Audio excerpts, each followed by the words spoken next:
It's all going to zero against Bitcoin. It's going up forever, Wally.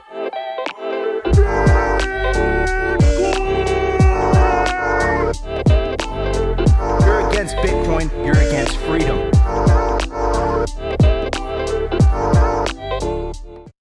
Yo, welcome to Simply Bitcoin Live, your number one source for the peaceful Bitcoin revolution, cut-breaking news, culture, matic warfare. Will be your guide through the separation of money and state. Ladies and gentlemen, sit back, relax, enjoy the ride. Welcome to the most watched Bitcoin-only daily live show on YouTube, Rumble, and X. We're back, bro. We survived the most epic Bitcoin mining conference, the largest mining conference in the world. Of course, I'm talking about Mining Disrupt here, hosted in my hometown of Miami, Florida. Opti and I, dude, that was 3 12-hour days back-to-back. The first day, I think we spent like 10 hours just setting up.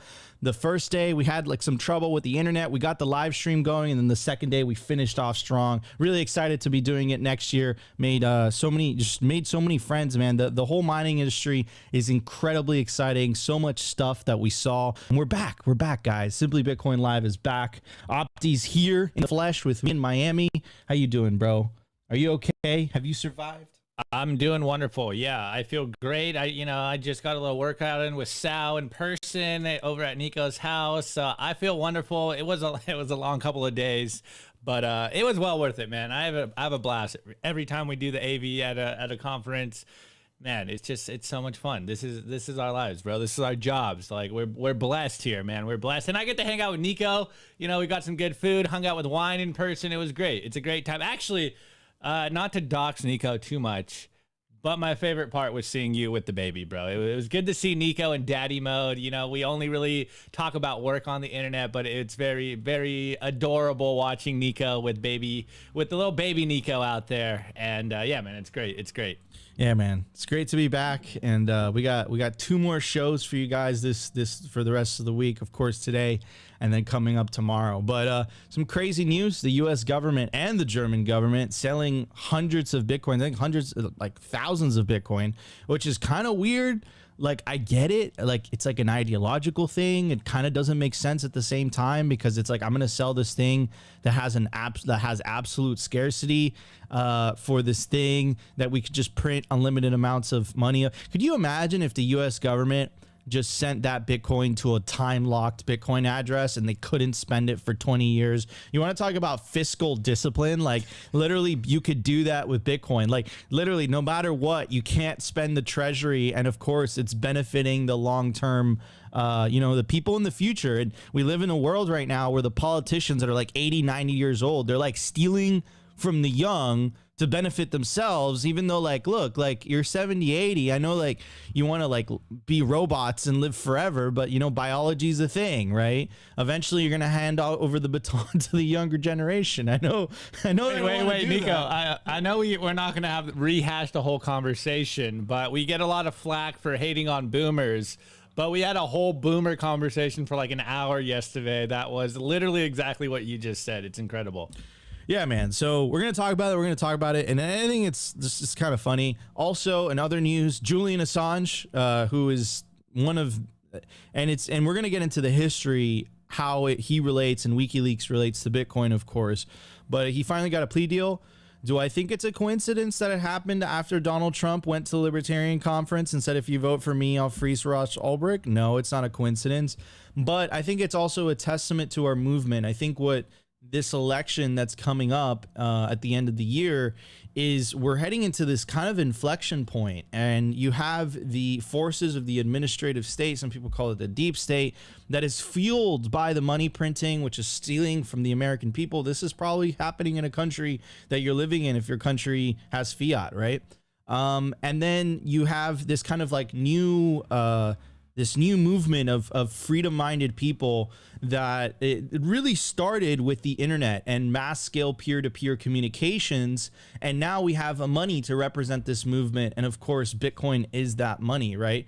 So this election year is crazy. Bitcoin is on the ballot, of course. I'm going to say this multiple times. You have Biden, which represents anti-Bitcoin stance and pro-CBDC stance. And of course, on the other side of the political aisle, you have Donald Trump and you have RFK, which are both pro-Bitcoin, anti-CBDC. So this is pretty crazy. And it's also a testament of the power of our movement, right? The fact that people like Julian Assange are being freed, the fact that Ross Ulbricht has the potential of being freed very soon, represents that freedom-minded people are rising all over the world. And again, this isn't just happening in the United States. This is happening worldwide. That's what Javier Milei represents. That's what Nayib Bukele represents.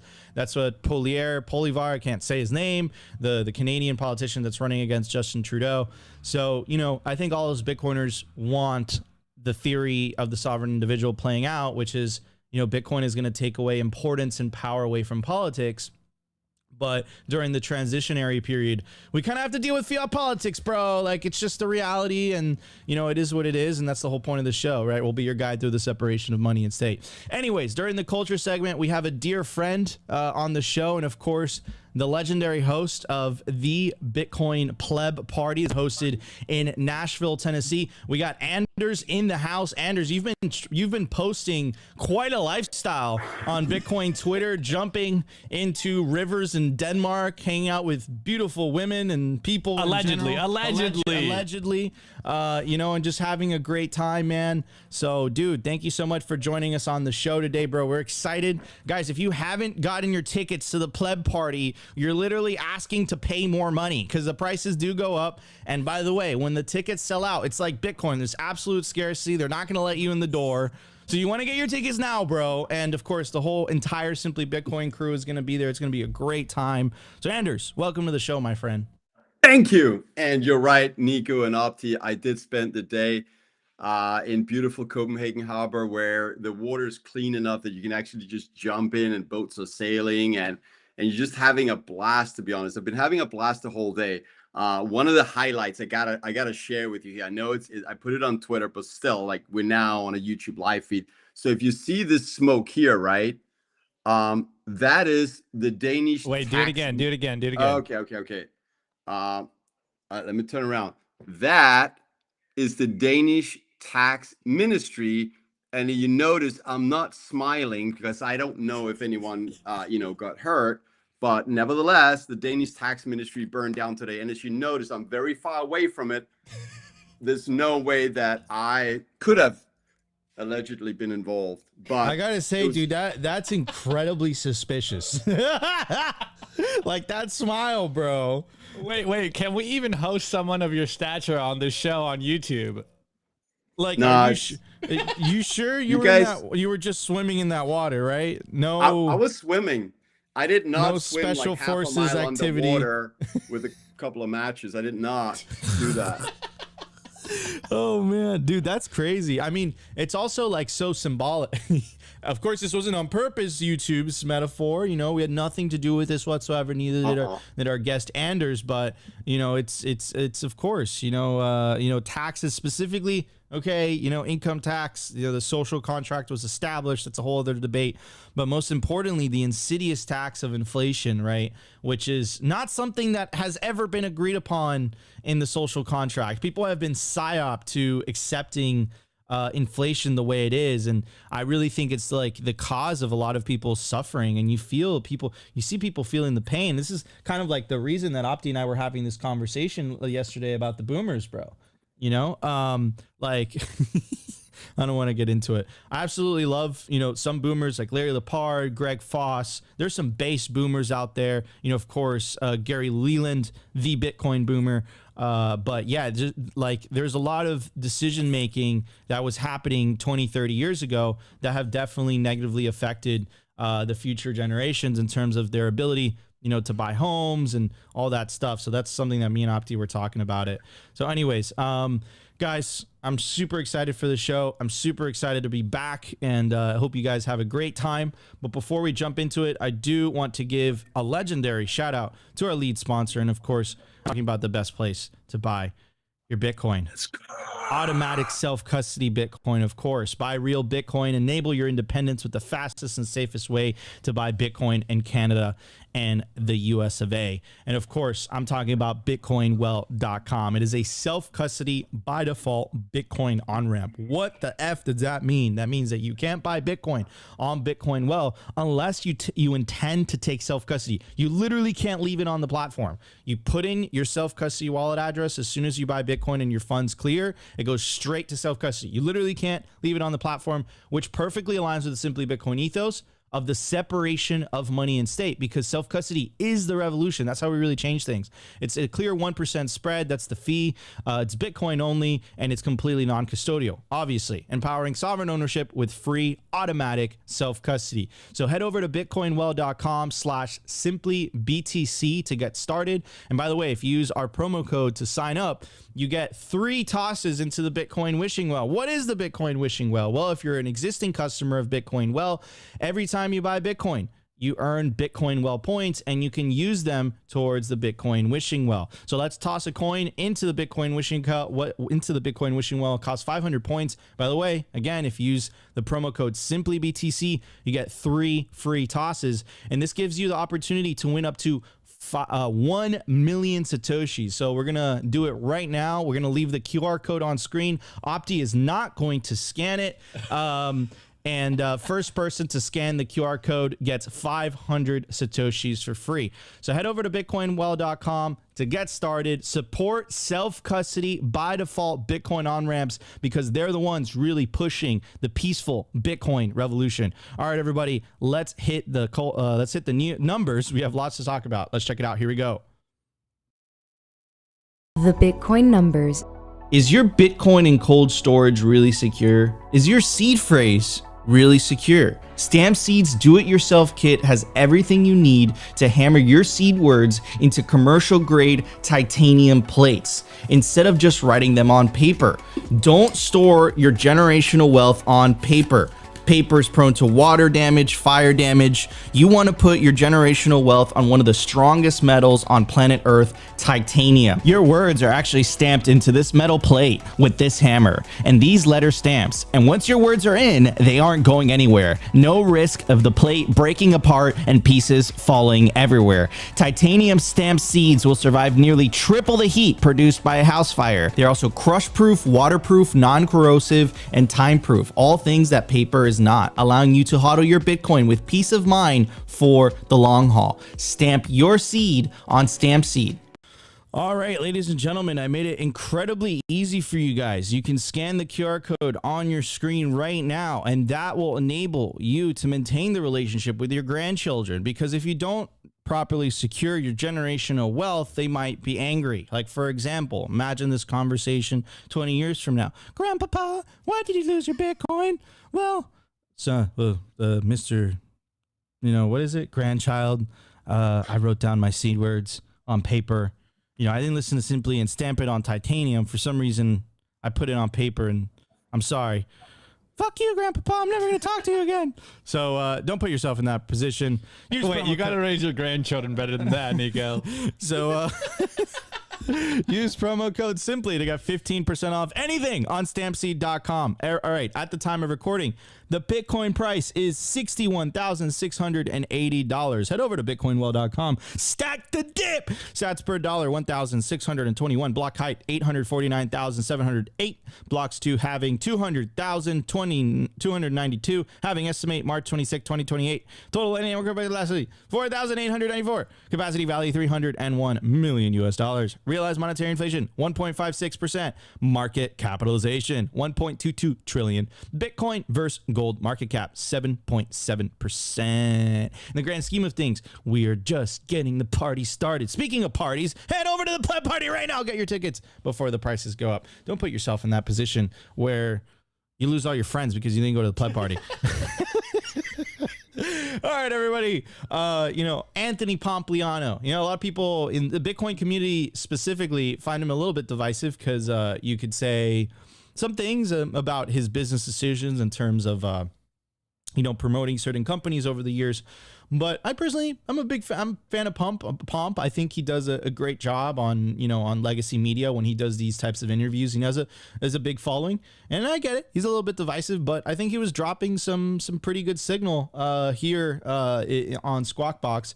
And again, this is important in terms of moving the Overton window. I know you guys hate me when I say that, but it's incredibly important because after all, what do we want as Bitcoiners? We want hyper Bitcoinization. And the way that you do that is breaking out of the Bitcoin echo chamber and making people understand, from all walks of life, that Bitcoin is a thing. Bitcoin is the solution to inflation. Bitcoin is superior to gold, and fix the money, fix the world. So let's check out this latest interview from Anthony Pompliano on Squawk CNBC. Let's check it out. I'll put it at 1.25 the speed. Sometimes these are a little slow. Let's check it out. Here we go. What I think is really interesting is, a couple of years ago, it was all about Bitcoin and crypto. Now, a lot of people are talking about AI, but I think people are kind of missing that these are actually part of the same trend. We're going into this automated world where AI is going to create enormous amounts of wealth, and Bitcoin is going to protect that wealth. And so when you start to see these technologies coming together, an easy way to see that intersection is what money are the machines going to use? Then why is it diverging? Well, what you start to see is people are putting capital, they outlay it into Bitcoin, into crypto, and now they move over to AI, they'll go and they'll invest there. But it's not like Bitcoin is going and falling, 50%. What they're going to do is, as AI continues to, kind of get larger, there's more wealth generated there, people are going to look to protect that wealth. And I think that they'll go back into Bitcoin. And so my guess is that AI and Bitcoin are both a 10-year trend here. We've got massive tailwinds. And the good news for the United States is there's a potential that GDP will actually increase because of the productivity from AI, and then Bitcoin being able to protect a lot of this wealth. I think that people looking at this as what's going to happen day to day or week to week are missing this huge tailwind for the next decade. So after the halving, maybe you get profit taking too. Is that part of what? Historically, we've seen a run up into the halving, and then we've seen sideways to slightly down. This is the first time you had a spot ETF, though. Correct. Are they have as much Bitcoin as they need now to satisfy clients? No, I think that what we've seen in the ETF flows, when you go and you analyze it, about 80% of the flows into the ETF were actually retail, right? People thought it was going to be big institutions, but only 80% was retail from some of the analysis. What takes a long time inside of these organizations is they've got to go to their investment committees, they've got to make a case, they've got to go through the approvals. If you're a financial advisor, the number one job you have is don't get fired. And a great way to not get fired is to make sure you've done the work, make sure you're risk mitigating, and really understand what you're about to buy. And the last thing I'll say is, the thing about Bitcoin that always cracks me up is when the price goes down, people get upset. But I always tell them, you maybe should go check what you own. Because if you have true conviction, when the price goes down, you should be excited to go buy more of it, right? And so I was literally saying this morning that I'm going to go to the office, I'm going to go buy some more, right? And the reason why that's so important is as the price goes down, if you have a 10-year time frame, you're just getting it at a cheaper price. Your dollar cost averaging down. And so I do think that Bitcoiners, more so than almost any other asset class, historically they've bought, they've held for a long time, they continue to dollar cost average, and they're using these timeless investing principles to create real wealth for themselves. I don't know, if you bought at 8, it's tough to buy at 60. Well, if you bought at 8,000 and you still have cash, right, where else are you going to put it? I think that's the big question is if you want to protect your wealth and you're getting paid a salary every single year, that net new capital, where do you put it? You can put it in the stock market, you can put it in Bitcoin. But again, if you go and you look over a long period of time, what is beating inflation? Gold is a great example. Over the last 5 years, if you've held gold, you've actually lost purchasing power in real terms. Right. And so naturally, Bitcoin ends up being one of the only solutions that people are picking. All right, Anthony, thanks. Of course, thanks for having me. All right, you're welcome. Man, I think he absolutely slayed that interview. But part that I was paying attention to in the beginning when he was talking about AI and Bitcoin, I think, I actually saw Fred Krueger talk about this. And I think over the next 10 years, if you're a young person, I think the two enabling, like the two emerging industries are AI and Bitcoin, of course, but you can't buy a part of ChatGPT. You can't buy that, right? But you can definitely buy a piece of Bitcoin. And I think it's just, I think we're going to see a crazy, next 10 years. And another thing also that Pomp said, which, I found kind of troubling, but also a little bit funny, was where he said, like, Bitcoin is going to be the money of the machines. And I was just thinking in my head, like Arnold Schwarzenegger, like voice, like, you need to buy Bitcoin because this is what the Terminators will use. Like I was thinking that in my mind, like, what does he mean by that? Like, are we going to have fucking robots going around, like, with their fucking lasers coming out saying, are you on the Bitcoin standard? No, you fiat terminate now. What? No, that's not what they're doing. Dude, So Nico's Opti, dad jokes Nico- are weak. Nico does a good Terminator. I'm impressed. Oh man. Anyways, Opti, what's your opinion on this, bro? I mean, Pomp kills it, bro. Yeah, he's great. I know he's controversial. But he killed it, and that didn't really I matter. mean, look, if you've been around Bitcoin for a long time and you're, part of our cult on Twitter, then you're probably not the biggest fan of Pomp. But to his credit, he's absolutely great every time he goes on the mainstream, or rather the legacy corporate media. He does a great job.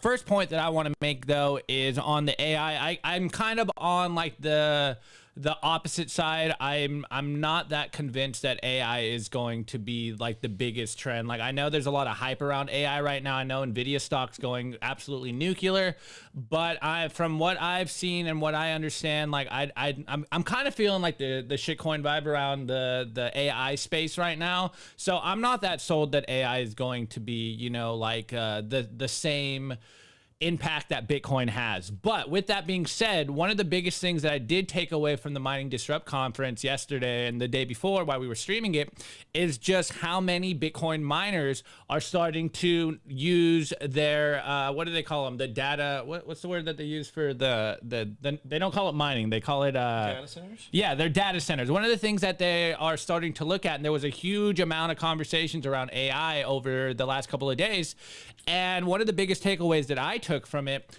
was that Bitcoin mining is like way more computationally powerful than the AI data centers. Like ASICs do an incredible amount of computation, and all the AI innovations, quote unquote, in regards to how their computers are being used is downstream from Bitcoin mining. And there's a lot of input and a lot of focus from the Bitcoin miners about potentially using their infrastructure to basically give some of their power to the AI space. So I found that very interesting when I was sitting there doing the live stream, and I was like, wow, a lot of the Bitcoin miners, they're not necessarily talking about like Nvidia stock and just like, yellowing in and getting money. They're like, we are actually improving the AI space. And I was like, that's incredible. Not only is Bitcoin as a money, as a monetary network, as a protocol changing the world, but Bitcoin miners themselves are literally changing and innovating on how computers are being run. There was a lot of talk about immersion and how AI data centers don't know what they're doing in that regard. And the Bitcoin miners themselves are innovating and improving their specs. So maybe in the future, maybe Pomp is right on that front that AI will be, a decade boom essentially. But the one thing that I really liked, actually two things. One, what's his name? Joe Kern.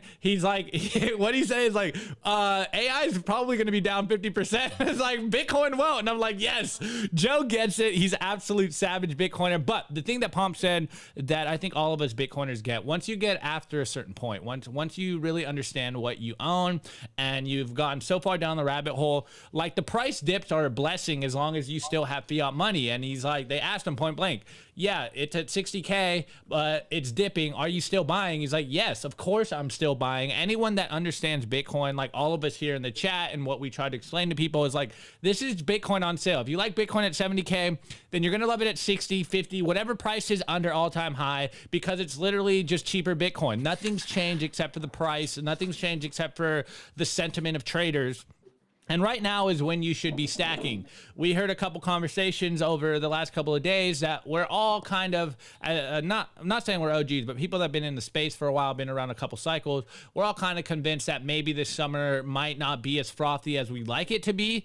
But now is the time to stack. Make sure you're working. Don't tune out completely. Don't stop buying Bitcoin, because now is the prime opportunity to be buying Bitcoin. And then probably, the end of the year, quarter three-ish, September, October is when the price is really going to run. So you don't want to tune out now. Don't stop stacking. This is the time to be stacking. When there's, what's an old meme? When there's blood on the streets, this is when you buy.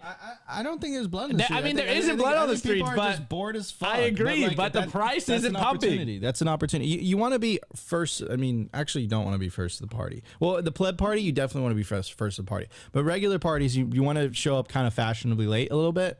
That's not the case with Bitcoin.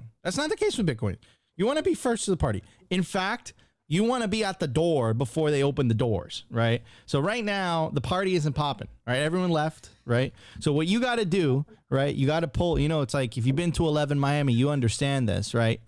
You want to show up at 11 a.m. so that you can stay till 2 a.m., right? That sounds like a horrible idea, but if you know, you know. Anyways, Anders, it seems like you've been to a party recently. How you doing, bro? What are your thoughts on Pomp?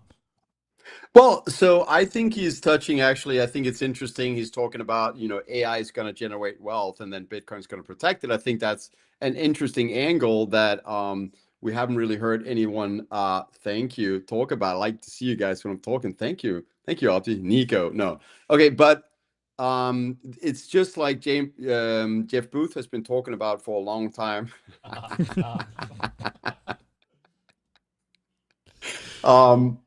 There's going to be generated a lot of wealth and the price of everything is going towards zero. AI is going to help with that. So that's an important catalyst. Not having fake money is going to help with that. So when you have AI and all these other things, productivity and wealth in society is going to grow, and Bitcoin is going to help you protect it. So not only is Bitcoin headed towards like $1,000 trillion market cap, it's going to be even more, and it's going to protect it.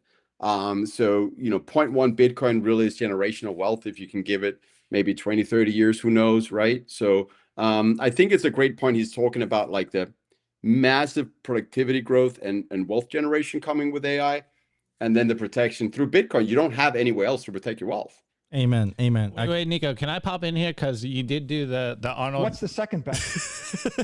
There is no second best. You did do the Arnold voice. But I remember, and we were literally talking about this, I think it was yesterday, about how we pretty much grew up on Andres Antonopoulos videos.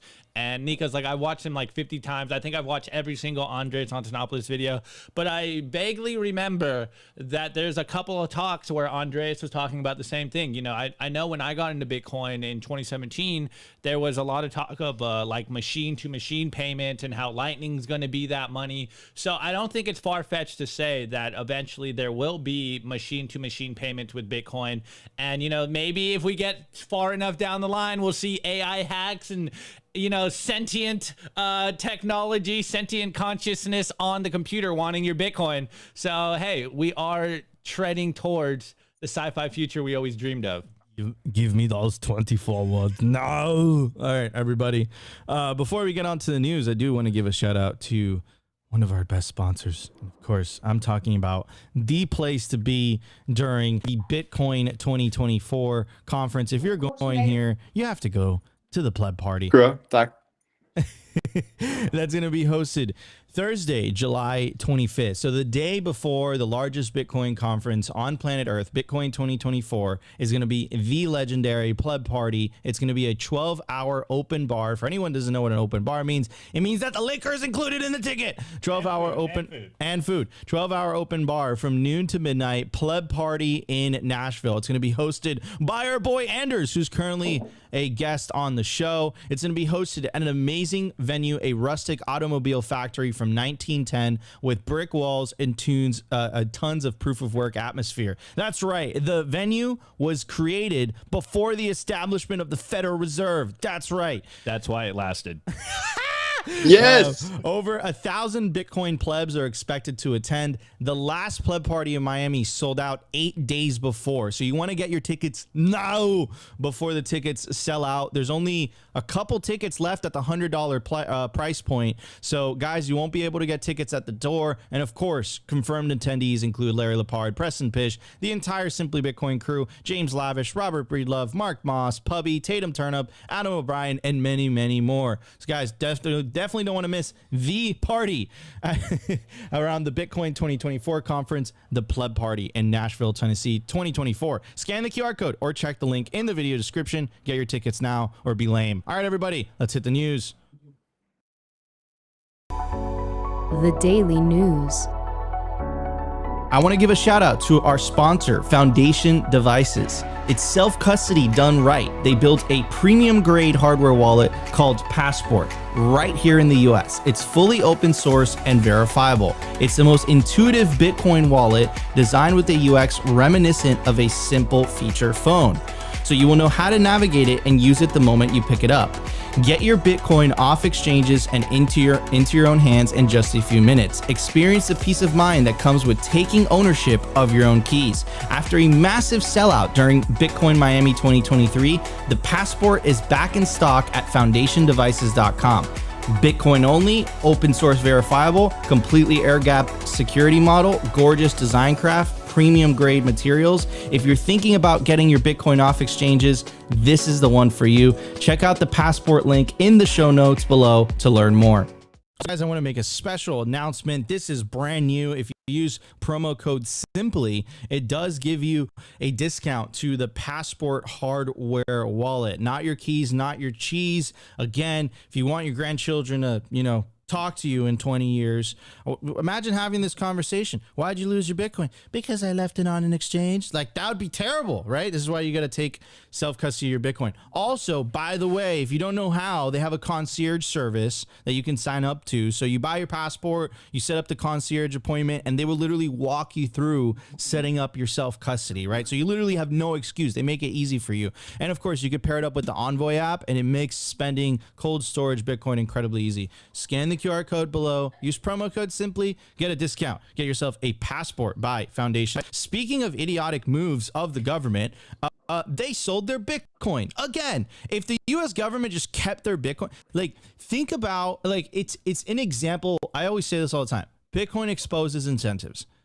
And if you want to talk about the inefficiencies of government and like how insane it is, this is a great example of that. It's like a perfect representation. Why? They can print money out of fucking thin air, right? Like, they can, excuse my language, but it's true.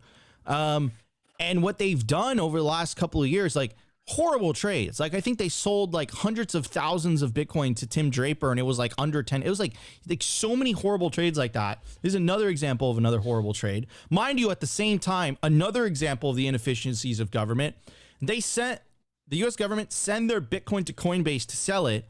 At the same time, they're suing fucking Coinbase, right? Like, it's so absurd. Like, it's just, they're completely bonkers. And of course, why wouldn't they be? It's like giving a younger kid, like an 18-year-old kid, an American Express with absolutely no limit.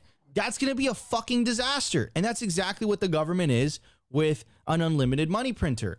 I think the only way you solve the endless wars, the inefficiencies of government, the endless spending, the debasing of currency, the stealing of time, because that's essentially what it is separating money from state. We, as a civilization, have gone through this type of, extremely pivotal moment in history before, and that was the separation of church and state during the Napoleonic era. Like, Napoleonic era, the age of the Enlightenment. That's the point, right? We've gone through these moments in history before. I think this will be a lot less bloody, but we need to separate church. We need to separate money and state. I think it's so many consequences, and I think that's just protecting the elites, protecting the bureaucracy, the bloating of bureaucracy, and that's why we end up in positions where Ross Ulbricht get locked up, they throw away the key, or journalists, because that's what he is, ladies and gentlemen, like Julian Assange, basically threatened by, and the things that he went through the last decade, right?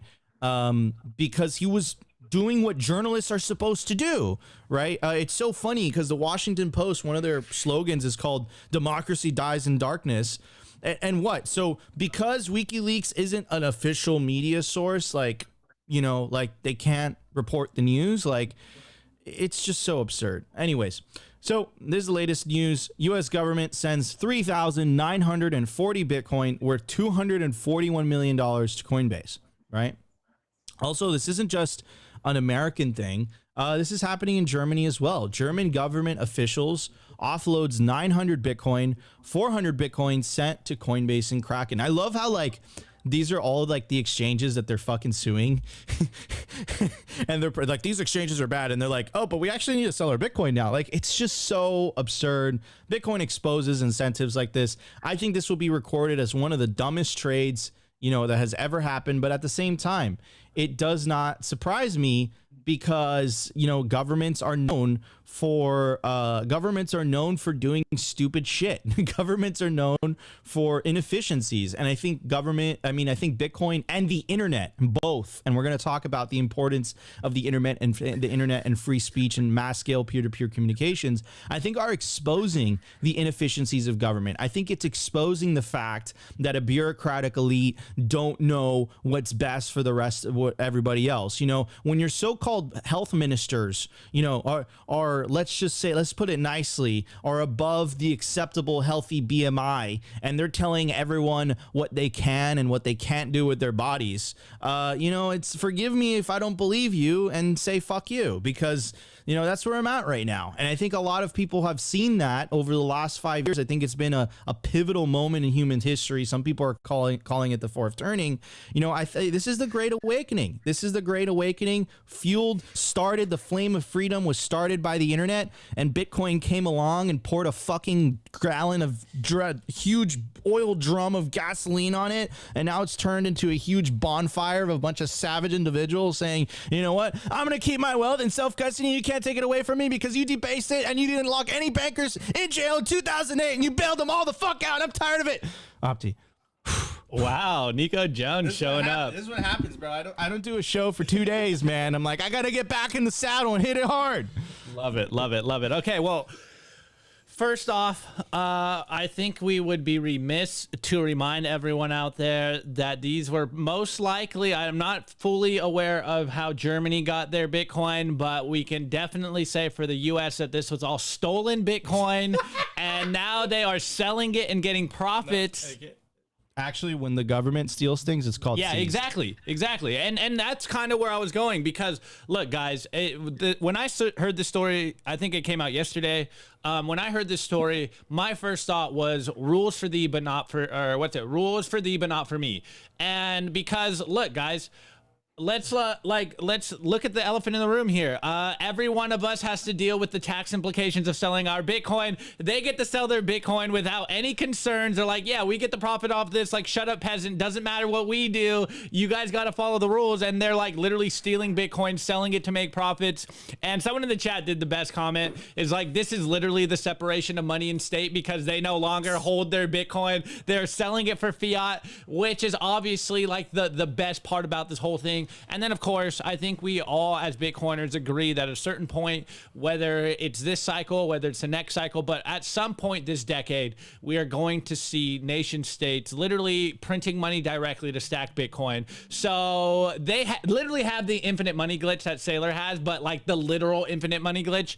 And I think we're going to see at a certain point in this decade that they're going to just directly print money, stack Bitcoin. They're going to realize that they've shot themselves in the foot by not hodling those Bitcoin that they stole in the first place, and then they're selling it now, and literally it's a dip right now. Like, what kind of idiot sells their Bitcoin right now? The federal government, because they don't understand how money works. It's beautiful. They don't need to. They don't need to. Like, if you had a money printer, right? Like, think about, like, dude, they don't need to understand. They don't have a necessity to understand. Like, you know what's crazy is, like, when they left like the billions of dollars in Afghanistan, and then like within 3 months they're like, you know what? It's probably a good idea to send 100 billion to Ukraine. Like, it's so crazy. It's so crazy. It's a broken system. Anyways, Anders, what's up, dude? I mean, how do you feel about all this, bro? It's pretty absurd. Yeah, I was gonna take out that comment as well that Opti noticed. The chat is lit, and it was BTC Believer. Shout out to him for that. The U.S. government selling their Bitcoin literally is separating money and state, and that's it's weird they're doing this. Like U.S., Germany, I think, don't Bulgaria have like 2% of all Bitcoin or something? What's happening? No, to the fucking chat. The BTC believer. That's such an epic comment. U.S. government is literally selling BTC, is literally separating money. Yes. I'm gonna steal that tweet. Thank you very much. Nico said it. No. Shout out BTC Believer. That's beautiful. Yeah. And it's just going to continue. They obviously don't get it, right? When they keep selling Bitcoin. And I agree with Opti. It's a matter of time before they realize, well, we can just print money like fiat for free and buy more Bitcoin. And that's when we get the hockey stick moment. That's where we go up, up, up. Solid green candle. Dude, God candle. God Yeah. candle. Omega candle. Could you? What's the second, Yeah, or make second it best? Opti's soundboard is dangerous because every button you press is dope. Versus my soundboard, I think there's like one dope button, and then the rest of the buttons are like the stock, which are kind of lame, you know. But Opti's taking the time.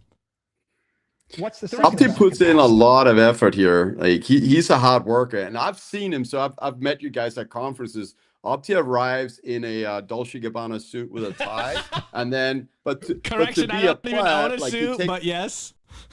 he takes it off. He puts on a t-shirt. He's a pleb when he goes on the show, and then when he goes out at night, it's all Dolce Gabbana. Yeah, of course, and gold chains underneath, bro. You know, Oh, yeah. it's Opti's papi chulo. He knows how to do it. Anyways, worker. before we move on to the next section, I do want to give a very special shout out to our sponsor. Of course, I'm talking about the Orange Pill app. Stack Friends who stack sats. Anders is on the Orange Pill app. I'm on the Orange Pill app. Opti's on the Orange Pill app. Stack Friends who stack sats. The Orange Pill app is the Bitcoin social layer. Join the 11,081 Bitcoiners that are currently on the app. It's a great way. It's a great way to connect with Bitcoiners when you're on the move. If you move to a new city, or you've lived in your city and you don't know any Bitcoiners near you, has a really clever geographical feature that it will literally show the Bitcoiners that are in your area, right? It allows you to DM them directly, and it also has a clever filtration system, so you'll only find Bitcoiners on the app. If you want to reach me directly, I don't really answer Twitter DMs anymore. Send me a message on the Orange Pill app and I will get back to you. So download the Orange Pill app today, scan the QR code, or check the link in the video description. Let's hit the cultures and talk about the pleb party. Wait, no. I'm backing up. That was a small commercial break. Dude, I totally missed the Julian Assange story, which we can't skip. All right. So let's talk about that. All right, here we go. The fight for freedom of speech is the fight for Bitcoin. Uncensorable money goes hand in hand with the freedom movement. So who is Julian Assange? For anyone who doesn't know, Julian Assange is the founder of WikiLeaks. And the reason that he got in trouble is he leaked this video. I would play it for you, but this is not YouTube friendly. Footage of basically, you know, it's so funny. This is crazy. Here, it's just a footage of a U.S. airstrike. Okay, fine. But let's get into the details of that. Literally an Apache gunship, which is a helicopter with these big ass guns, mowed down a bunch of journalists, you know, and it was a tragedy overall because, of course, at that time, you know, after the terrorist attacks, right, a lot of people felt, you know, a little bit jaded, rightly so.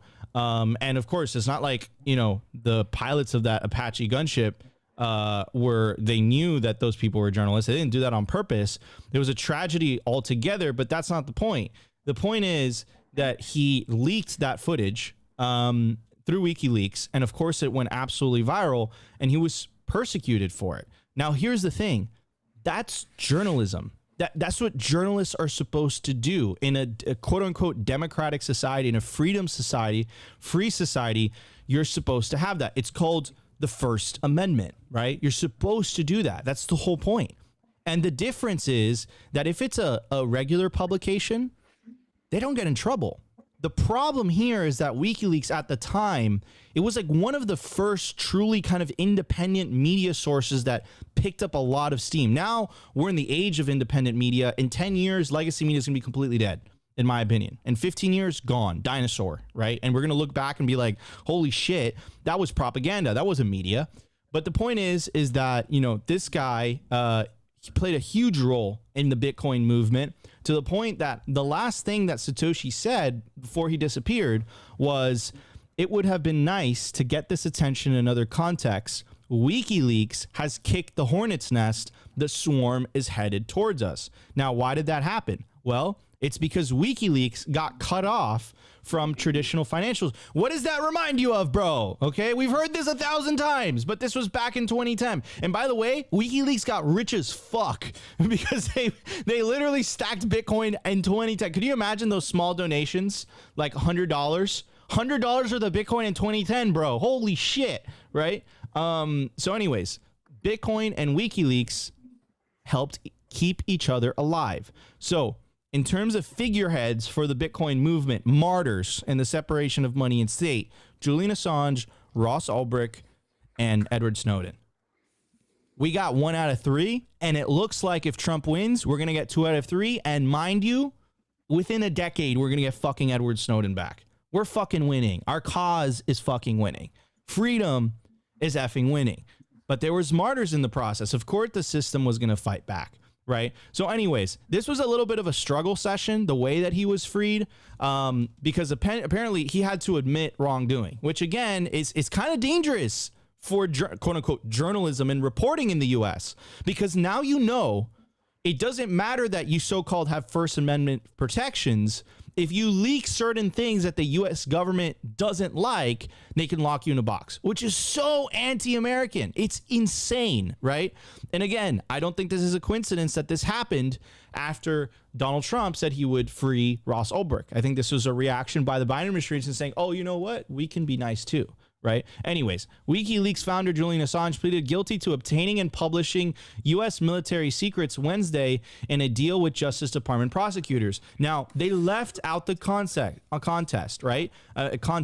because the Associated Press should really be called the Associated Propaganda. Like, they have the initials right. They don't have to change them. But let's be clear here. Anyways, it goes on to say, in a deal with Justice Department prosecutors that secures his liberty and concludes a drawn-out legal saga that raised divisive questions about press freedom and national security. The criminal, and a little bit of context here, Julian Assange released leaks. So, like, he didn't go and spy on, the national security state or the U.S. government and obtain those secrets.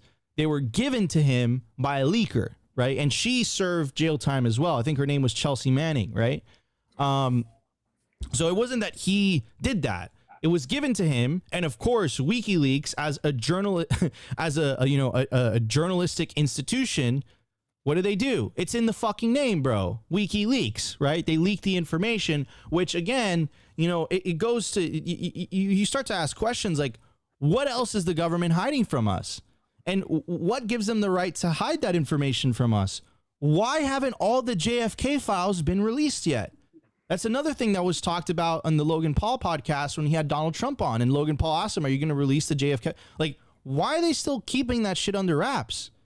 What do they have to hide? Like, it's a lot of questions here, right? And again, why do we live in a society where there's a bureaucracy that holds no accountability? Because the reason they don't want certain things leaked is because they don't want to be held accountable to that. Is because they don't want those things to, see the light of day. And that's a problem. Like, you only need secrets to, keep things under wraps that you don't think the majority of people would like. And then these are the same people that are advocating for democracy, right? I'm a big believer in transparency, right? If you operate on a transparent, standard, and of course, there's certain things I guess you could say you can't be transparent with, but most of these things you should be able to be transparent with, right? Anyways, so I'm glad he's freed. He did have to admit that he was in the wrong. He did have to plead guilty. And of course, Bitcoiners kind of stepped in and they paid for his flight home. Now, we know this was paid in Bitcoin, but we don't know who it is. We have a hint of who it is. And this is, of course, him getting into the private plane and being flown away. Absolutely historic moment. And I'm so glad for Julian Assange and his wife, who has done an incredible job being by his side and really doing, the rounds in the press, raising awareness about this injustice. And of course, people are thinking, and again, there are no conspiracies, but there are also no coincidences. Here's Jack Dorsey, who's been a huge proponent of the freedom movement after his experience with Twitter. And of course, he's been supporting various Bitcoin projects, of course, like the Ocean Decentralized Mining Pool.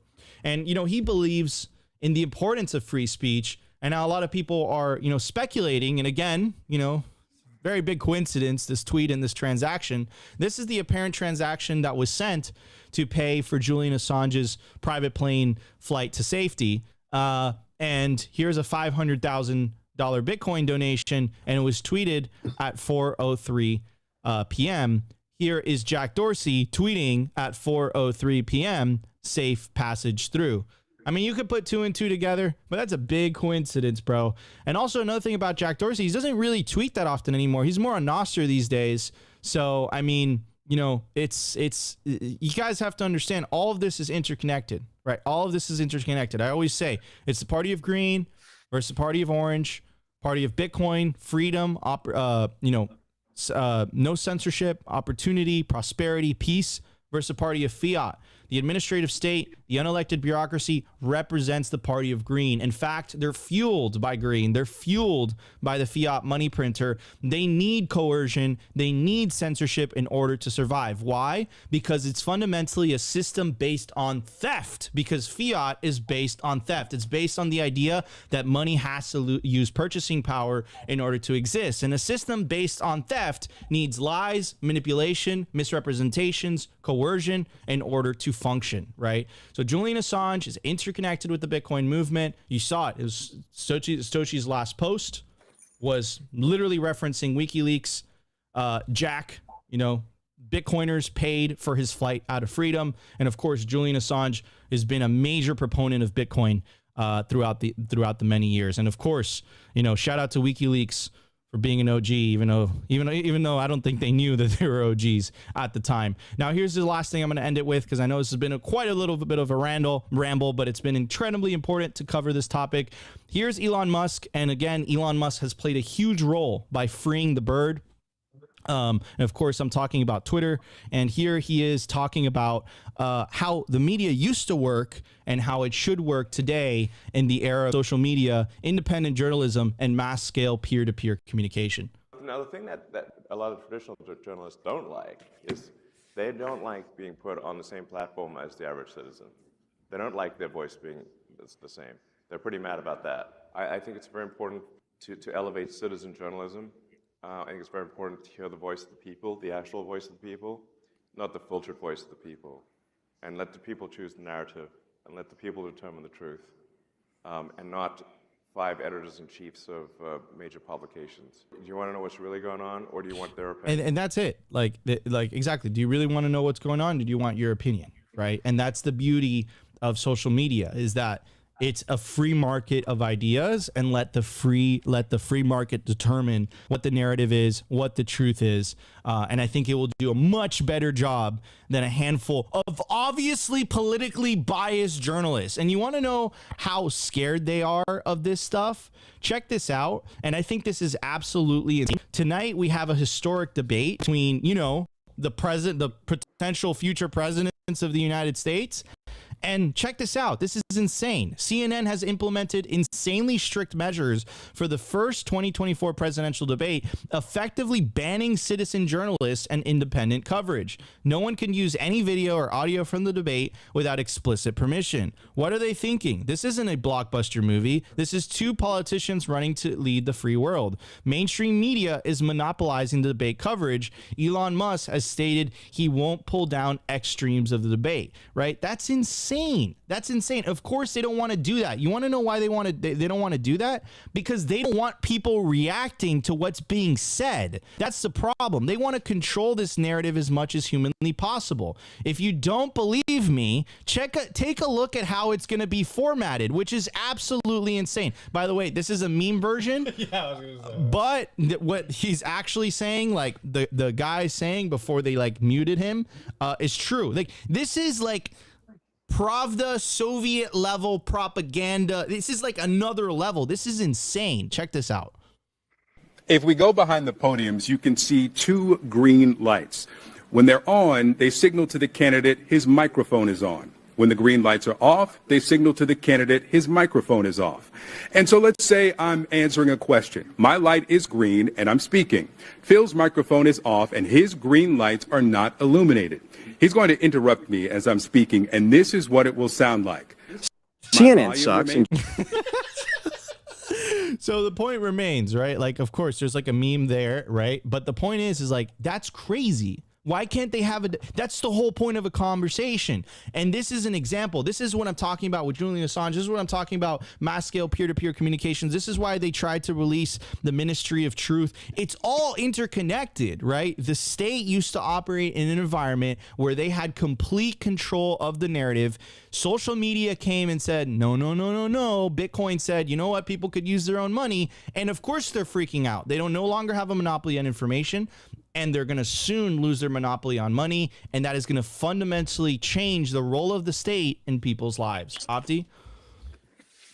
Wow. Well, what a rip. That was great coverage. I'm glad we're covering this. First and foremost, of course, peace be with Julian Assange. It's been a long decade.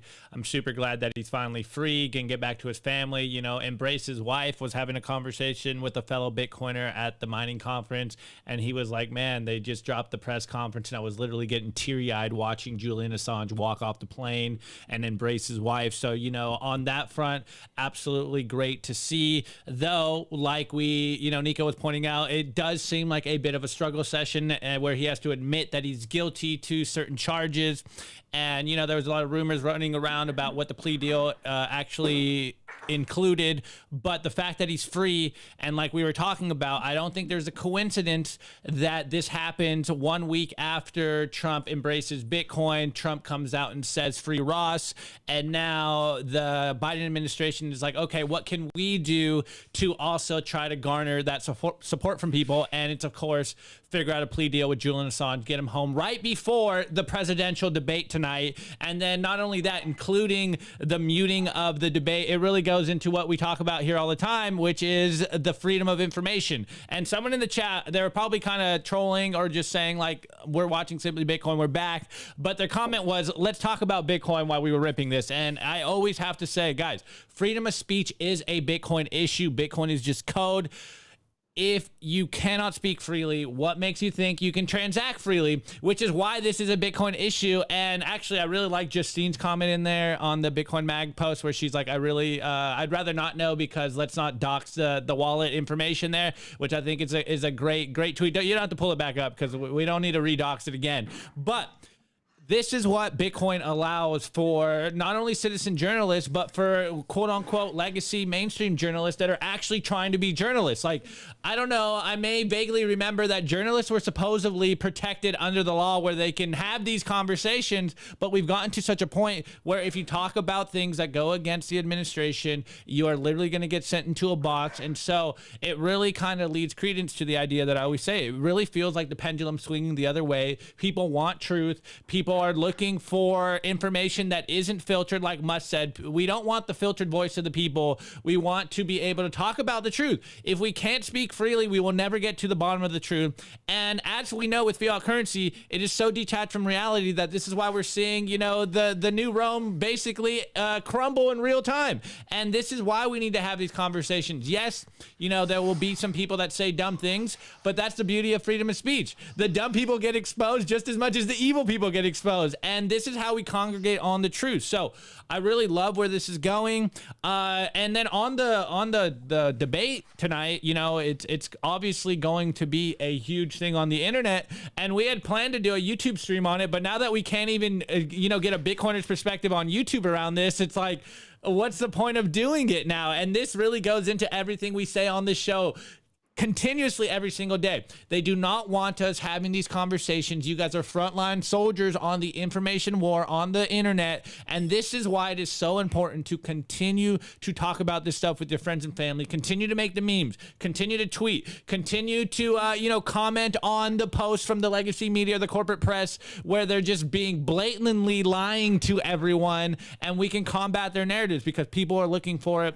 And one comment leads them down a rabbit hole. And I really feel like the pendulum is swinging towards a better future. It's not going to be easy. It's not going to be, it is a peaceful revolution, but we see that they are pulling out all the tricks to try to stop this information happening. And personally, that just makes me absolutely bullish on the future. Absolutely. I mean, we're definitely winning. Anders, what's your take on this, bro? You've been in the trenches with us, man, fighting on a different front, of course, but I think we all feel this. This is like a crazy historic time in human history. That famous quote comes to mind, right? There are decades that nothing happened, and then there are weeks that decades happen. We're definitely living through, this crazy pivotal moment in human history. And I think it's going to determine what future your children will live in, a future of freedom or a future of, futuristic, slavery, right? Which is not necessarily like with the chains and all that stuff, but it's this slavery of like the soft power forcing function of CBDCs, where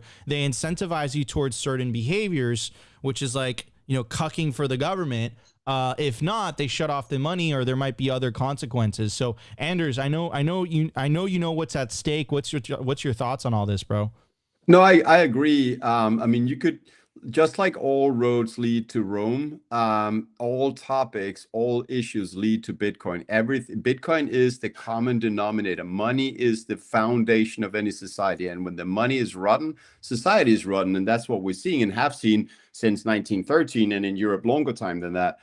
So freedom of speech is absolutely a Bitcoin topic. And Opti's laughing. I'm not laughing at you guys have a Anders. great I'm sorry. chat. It's a chat. The chat cracks me up. They're incredible.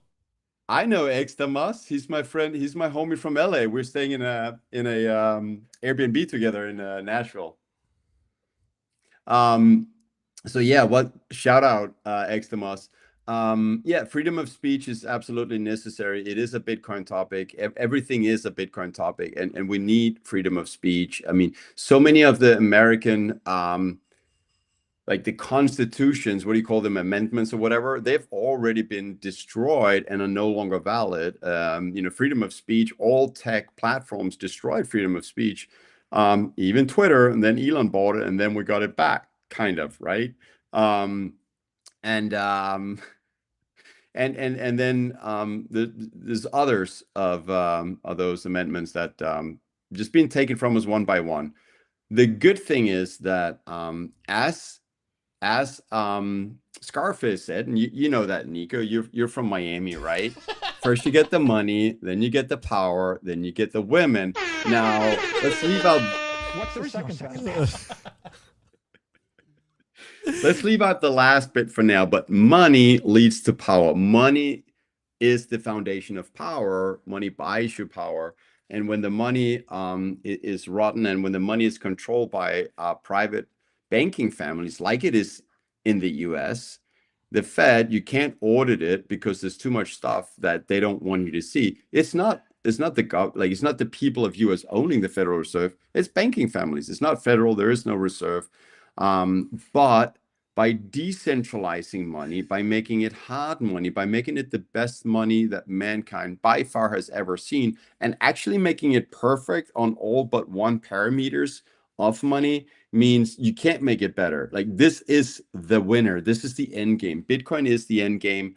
It's so superior, and that is gonna defund the evil, satanic deep state. And we're winning. That's the good news. They can't stop it. So you can participate like we are, spreading the word or whatever, or you can buy Bitcoin, go sit on a beach and sip pina coladas.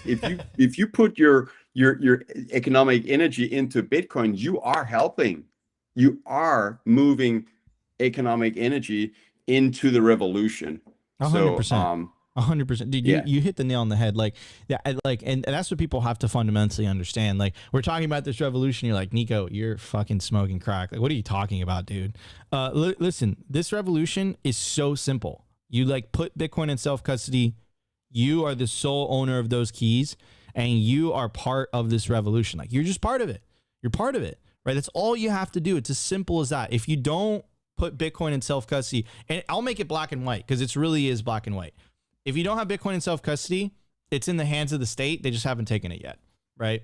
So if you look at it that way, as simple as that, it's really that simple. So how do we win? We get more people taking Bitcoin into self-custody. The more people do it, we're going to win. That's it. It's as simple as that. All right, everybody, let's hit the culture. Let's talk about the Pleb Party 2024 in Nashville, Tennessee. Let's check it out. Here we go. The Daily Culture.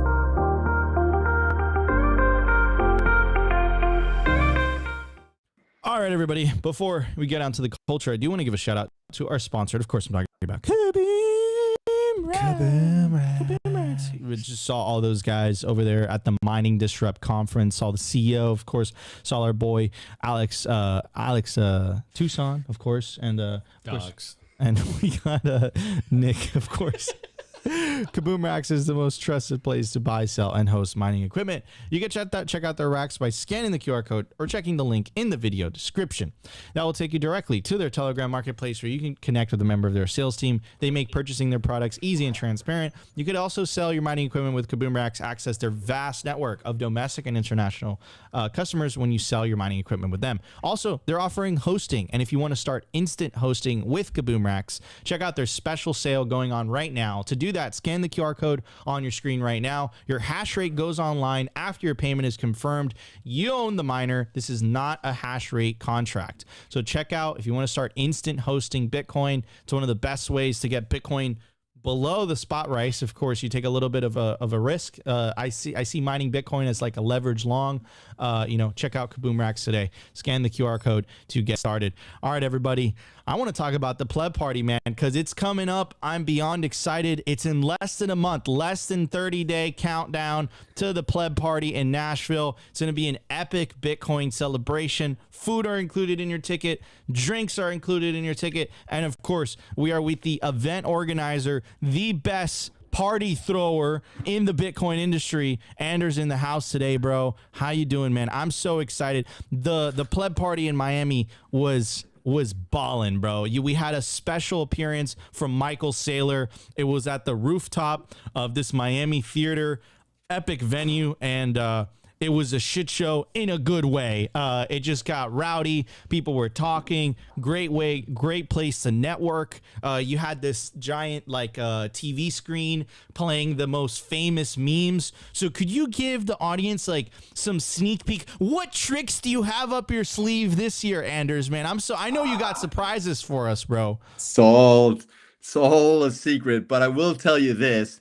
The first pleb party I organized, which was in LA, there was, and I remember Opti was there for sure at that first one. Were you there, Nico? I'm not sure. The first Nico one in LA, yeah, 22? Yeah. Yeah, okay. So there was free hot dogs there, but these were low grade, kind of what do you call them? Costco hot dogs. I remember. I came with you, bro. I remember that. I was Remember? there, dude. Yeah, of course. That was the first one. I didn't know that. It seemed like you've been throwing party for decades. Wait. Can we acknowledge that Nico only remembered the LA pleb party because of the hot dogs?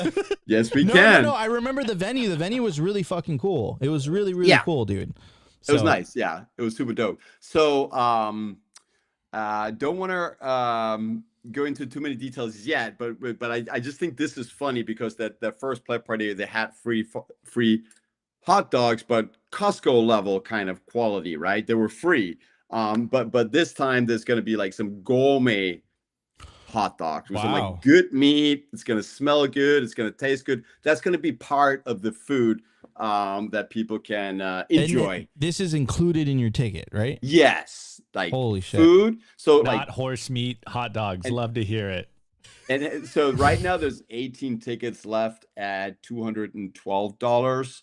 And yeah, you don't have to worry about lunch that day. You don't have to worry about dinner. There's food for 12 hours. And obviously the drinks before lunch, during lunch, after lunch, pre-dinner, at dinner, after dinner, it's all included in the ticket.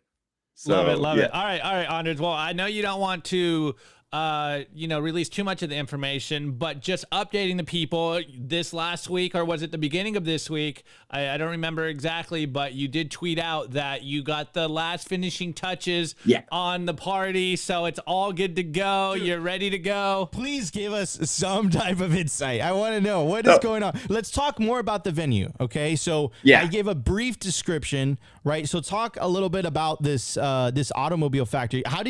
Why are you throwing a party at an old automobile factory? Like, what did you find? Is it like you said as brick walls? Like, what is it about it?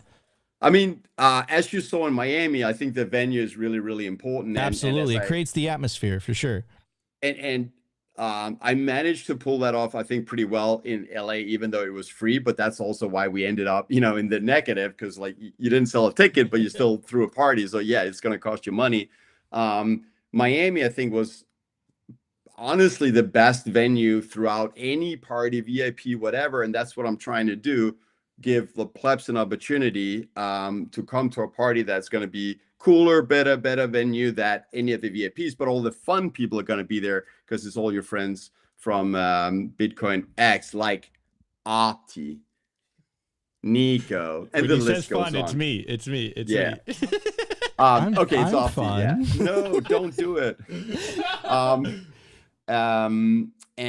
Well, so I had a meeting 2 days ago with 4 ladies from the venue. Everyone participates in the meeting. Got a lot of the final touches ready. I'm setting up a floor plan with 80% is going to be high tops, and then some lounge furniture in the middle. But most importantly, there's these separate rooms. There's a bar called Collier's, which is super cool. So there is going to be a total of, was it 4 or 5 bars in total? So there's plenty of areas you can move around. You can hang out with your friends there or there or there,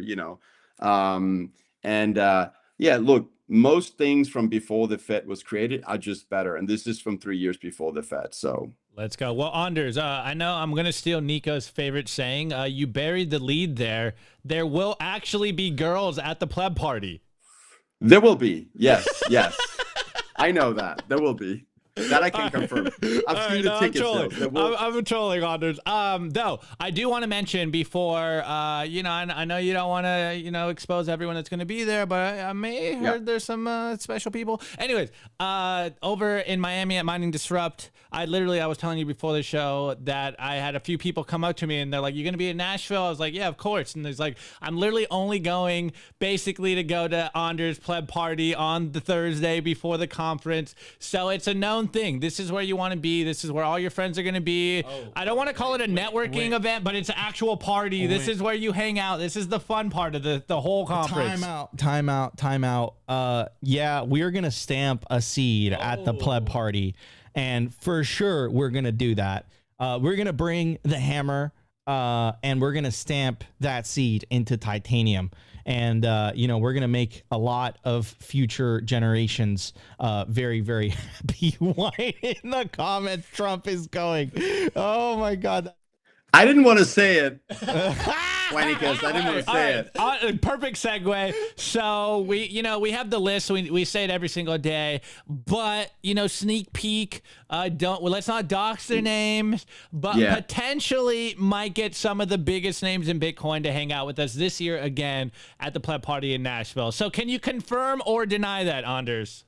Oh, absolutely. I mean, it's kind of been something that we've been able to do from the beginning, because we had a lot of, when we did Toxic Happy on YouTube, we had a lot of these big names on the channel, and they kind of like became friends. So they came out and and joined the first pleb party, like Larry Lepard, Jeff Booth, James Lavish, Natalie Brunel, Crypto Call, like the list just goes on. And at the last one, Michael Saylor showed up. And then I was in Prague a couple of weeks ago where emceed, and I was introducing Saylor, and You introduced him, dude. That was so epic. I was like, holy shit. Like, I'm so Dude, proud we got of... a famous people on the stream today. It's not us, it's Anders. How did you do it? How did you manage to get that, bro? That was epic. That was so crazy. I was like, holy shit. Anders is MC, and he's introducing Michael Saylor at one of the largest Bitcoin conferences in Europe. That was insane. Yeah, how did I get it? I don't know. You have to ask Matthias from BTC Prague, who, by the way, and this is actually a good point of like going to social events, like obviously the pleb party. Matthias and Martin from BTC Prague, the brothers behind it, attended the first pleb party that I organized in LA. So I spoke to them there, and then I spoke to them later during the conference because now we knew each other. And that was my key to getting the MC gig at BTC Prague last year during Industry Day. And then for whatever reason, they chose to put me on main stage again this year, but on general admission, where everyone's there. And I got to introduce Saylor, and that was awesome. So I get to talk with Saylor a little bit before going on stage. And I said, thank you for being there in Miami. And, you have an invite if you want to hang out in Nashville. And I don't know if I should go any further than that, but dude, isn't it crazy? Like, I've seen, look, Saylor's a billionaire. Obviously, he has more purchasing power. But what people have to understand, like, Bitcoin is equal in the sense that, like, he had to pay the price of tuition just like everyone else. He had to buy at a certain point, and whatever it always happens with everyone.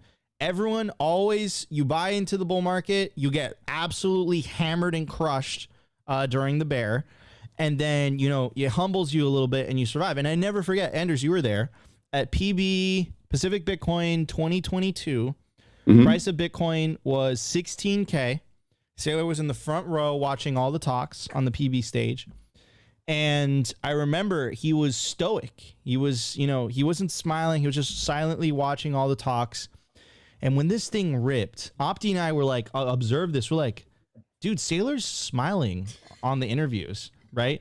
And then when he did his investment report, I remember not only smiling, but calling people dumb on. Yeah, like, dude, it was insane. Like,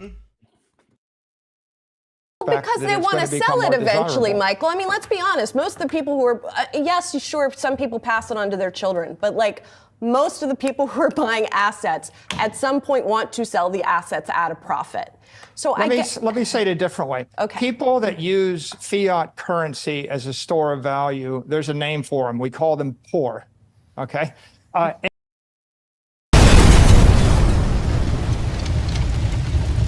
Completely breaking the Overton window, and you could tell like he's smiling, and again he started wearing the Bitcoin logo, right? So, and this is something that happens with all Bitcoiners. American Hodl talks about this phenomenon.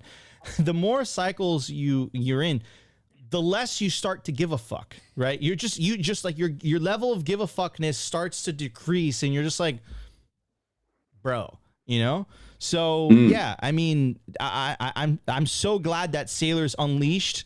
I would be surprised that in 5 years I could see Saylor doing an interview on Legacy Media with the shirt off, like probably with the beard, with a tip on the yacht. Tip. On a yacht, yeah. With a tip, Nico.